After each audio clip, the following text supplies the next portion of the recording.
a size 9 in these. I preferred the 9, especially to get to my thunder and lightning in then here. We say, here's the funny part, thunder and lightning. We always say thunder and lightning, and you know what Julie does? Yeah, thunder and lightning. Yeah, you know, like when I caught my phone, like I fell in the toilet before, caught my phone, I'm like, thanks, thunder and lightning. You saved it. You saved the day. You know, but anyway, so yes, I prefer the 90s. They don't have any stretch. They're fun, kind of vintage, acid wash, and they have a distressing at the bottom. And they're super nice. Oh, sorry, you're okay. Ooh, I love it. I love these. I'm ready to get our 117. That's all regular. Let's see. 117 is the hyper stretch. These are light. Oh wait, hi. Hang on.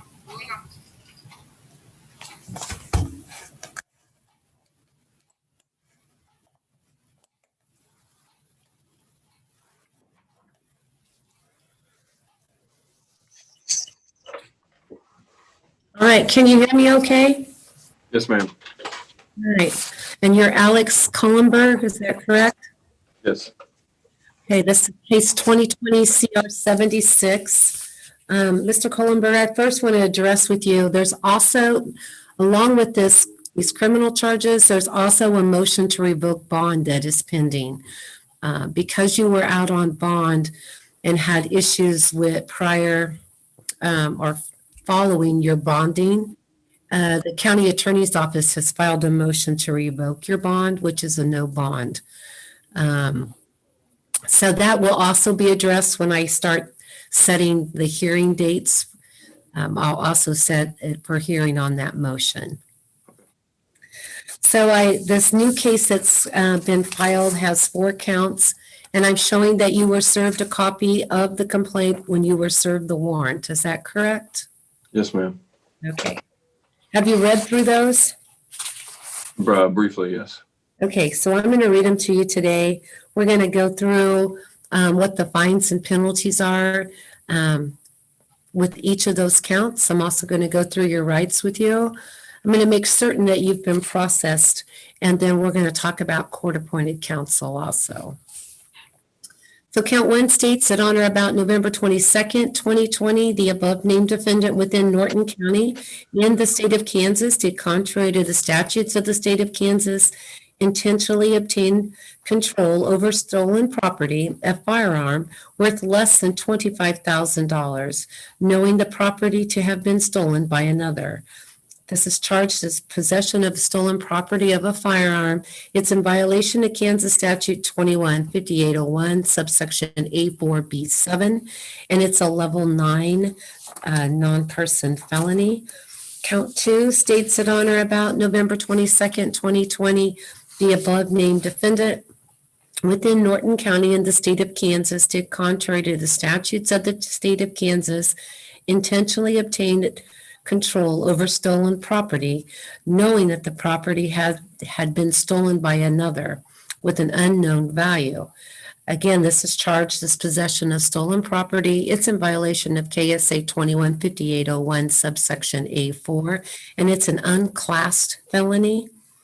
Count 3 states that on or about November 22nd, 2020, the above named defendant within Norton County in the state of Kansas did contrary to the statutes of the state of Kansas, use or possess with the intent to use drug paraphernalia, to wit, a black case and baggies suitable to store, contain, conceal, ingest, inject, inhale, or otherwise introduce a controlled substance into the human body.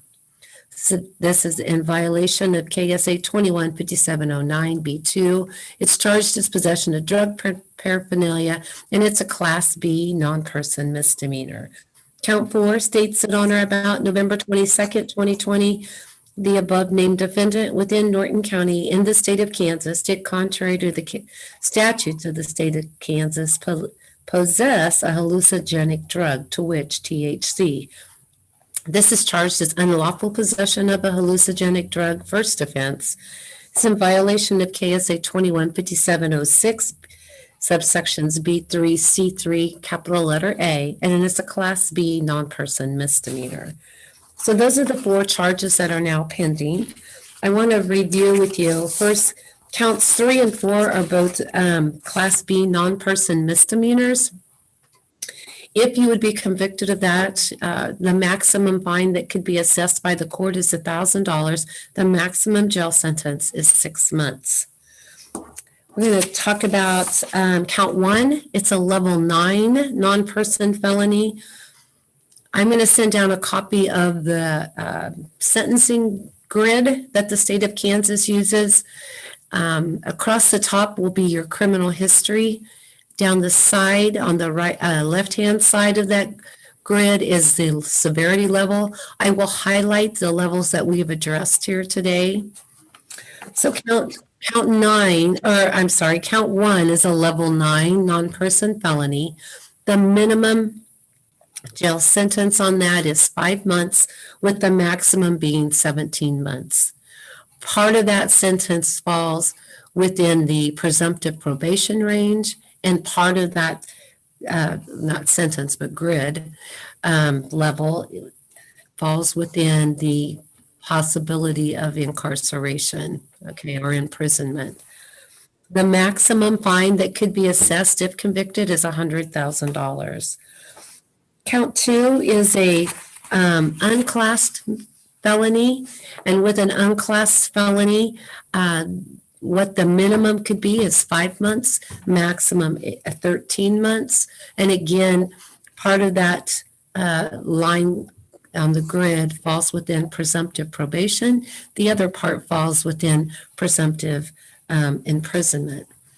The maximum fine on that one is also $100,000. I'll send a copy of that down for you so you can take a look at it and see where you believe you fall. I'm going to go through your rights with you. So you're guaranteed certain rights, and those rights are guaranteed to you by the Constitution of the United States and by the Kansas Constitution.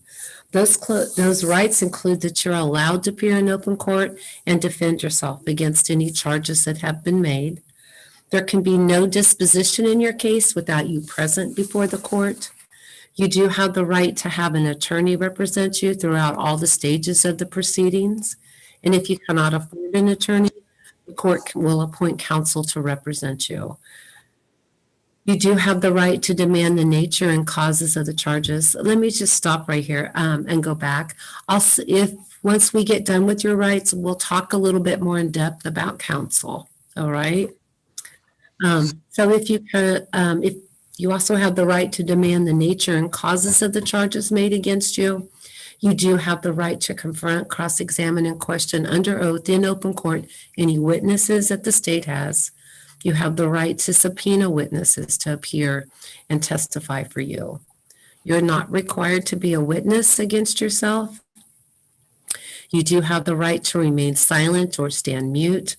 However, should you choose to make any statements, and whether those statements are made orally or in writing, anything that you say could be used against you in a court of law. You do have the right to be released on bond. You have been out previously on bond on these charges, and your bond was set at $5,000. As I mentioned previously, there is a motion to revoke that bond. Also, the court's going to set a preliminary hearing for you within 14 days. That preliminary hearing is not to determine guilt or innocence. It's for the court to determine whether or not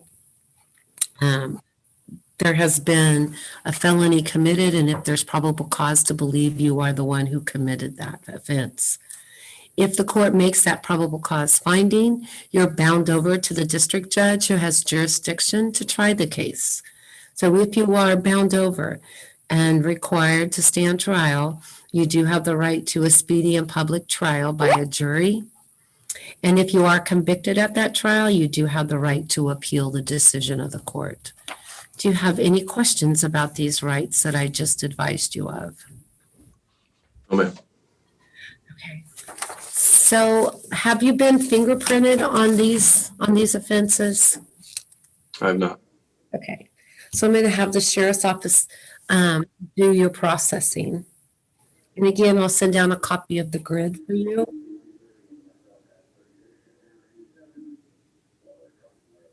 In regards to counsel, are you able to retain an attorney? I had somebody looking into counsel for me today. I believe that they went into obtained counsel. I have not called them yet. I've not heard anything.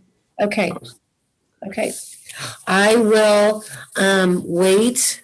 You don't want to wait too long to or notify the court that you want to apply for court-appointed counsel.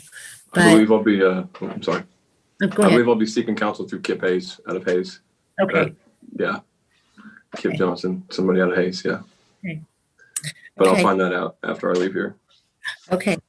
So if for some reason you don't have an attorney, let's say within the next couple of days, if that's something that you find out you cannot do, please let one of the dispatchers or deputies know that you need an application for court-appointed counsel, and I'll send one down to you for you to complete. Okay, so I have set your preliminary hearing. I've set it for December 9th at 1:30. Please let counsel know as soon as possible, once you retain an attorney, that is when the hearing date is, or they can contact our office and we will let them know that right away. Okay. What I'll do is journalize your appearance. Because there's no attorney involved at this time, I will send down a copy of the journal entry of first appearance for you. And it'll indicate in there that you are going to attempt to hire counsel of your own choosing. Okay.